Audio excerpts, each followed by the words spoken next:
আপনারা কি জানেন ঘরে জ্বর পরিমাপের জন্য কোন থার্মোমিটারটা সবথেকে বেশি নিরাপদ? আজকে আমি আপনাদের সামনে ডিজিটাল থার্মোমিটার আর মার্কারি থার্মোমিটার এই দুইয়ের মধ্যে কোন থার্মোমিটারটা সবথেকে বেশি নিরাপদ, কোনটা দিয়ে সবথেকে সহজেই জ্বর বা যে শরীরে তাপমাত্রা সেটা মাপা যায়, এই সমস্ত বিষয়গুলো তুলে ধরবো এবং এই দুটোর মধ্যে যে পার্থক্য সেই পার্থক্যটাও আপনাদের সামনে তুলে ধরার চেষ্টা করব। আগে আমরা সকলেই জ্বর পরিমাপ করার জন্য এই মার্কারি থার্মোমিটারটা ব্যবহার করতাম। এটা কাচের তৈরি, এর ভিতরে থাকে এক ধরনের তরল ধাতু যার নাম মার্কারি।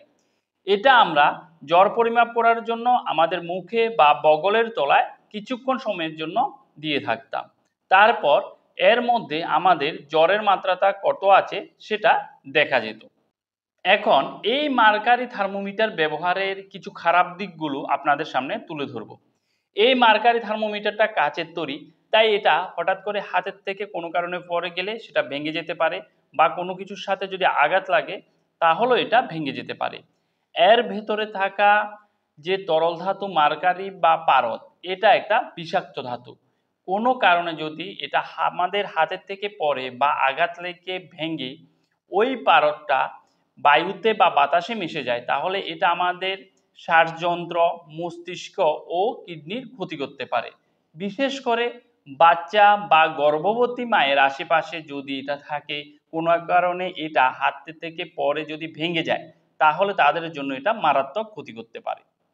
এই মার্কারি থার্মোমিটার যাদের বাড়িতে আছে বা যারা ব্যবহার করে থাকেন, যে সমস্যাগুলো এটা দিয়ে জ্বর পরিমাপ করার সময় আপনারা ফেস করে থাকেন সেগুলো হলো, এর ভেতরে জ্বর পরিমাপের জন্য পারদের যে স্তর থাকে সেটা খুবই সরু।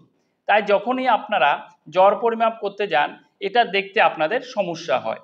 তারপর যে জায়গাটাতে আমরা দেখছি সেই জায়গাটাতে যদি পর্যাপ্ত পরিমাণ আলো না থাকে বা দেখার সময় কোনো কারণে থার্মোমিটারটা যদি অ্যাঙ্গেলের পরিবর্তন হয় বা আমাদের চোখের অ্যাঙ্গেলের পরিবর্তন হয়, সেক্ষেত্রেও সঠিক জ্বর কত আছে সে রিডিংটা আমরা দেখতে পারি না বা দেখতে আমাদের অনেক সময় লেগে যায়। তাছাড়াও এর মধ্যে থাকা পারদ যদি কোনো কারণে মাটি বা জলের সাথে মিশে যায় তাহলে এটা পরিবেশে দীর্ঘমেয়াদী দূষণ তৈরি করতে পারে। এই জন্য অনেক দেশেই এই মার্কারি পণ্য নিষিদ্ধ বা সীমিত করা হয়েছে। এই মার্কারি থার্মোমিটার আগে খুবই জনপ্রিয় ছিল, কিন্তু এখন তা ঝুঁকিপূর্ণ ও পুরনো প্রযুক্তি বলে গণ্য করা হয়। এখন বাজারে পাওয়া যায় এই ডিজিটাল থার্মোমিটার। এটা দিয়ে আমাদের শরীরে তাপমাত্রা বা জ্বর পরিমাপ করা খুবই সহজ। এটাতে শুধুমাত্র এই যে অন অফ বটন আছে, এটাকে প্রেস করলে বা টিপলেই তারপর যদি আমরা এটাকে মুখে বা বগলের তলায় দিই কিছুক্ষণের মধ্যে রিডিংটা পাওয়া যায়। রিডিংটা পড়তেও কারো সমস্যা হয় না, কারণ এর মধ্যে ডিসপ্লে দেওয়া থাকে। এই ডিসপ্লেতে বাচ্চা, মহিলা, পুরুষ, বয়স্ক সকলেই অনায়াসে রিডিংটা দেখতে পারেন। রিডিংটা দুটো ফরম্যাটে দেখা যায়, একটা হলো সেলসিয়াসে, একটা হলো ফারেনহাইটে।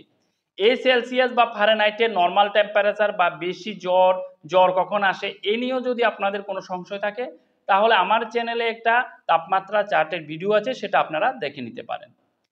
যদি আপনারা সহজে রিডিং পেতে চান, নিরাপদ একটা থার্মোমিটার ব্যবহার করতে চান এবং কয়েক সেকেন্ডের মধ্যেই রিডিং পেতে চান, তাহলে সবথেকে বেস্ট অপশান বা সেরা পছন্দ হলো এই ডিজিটাল থার্মোমিটার।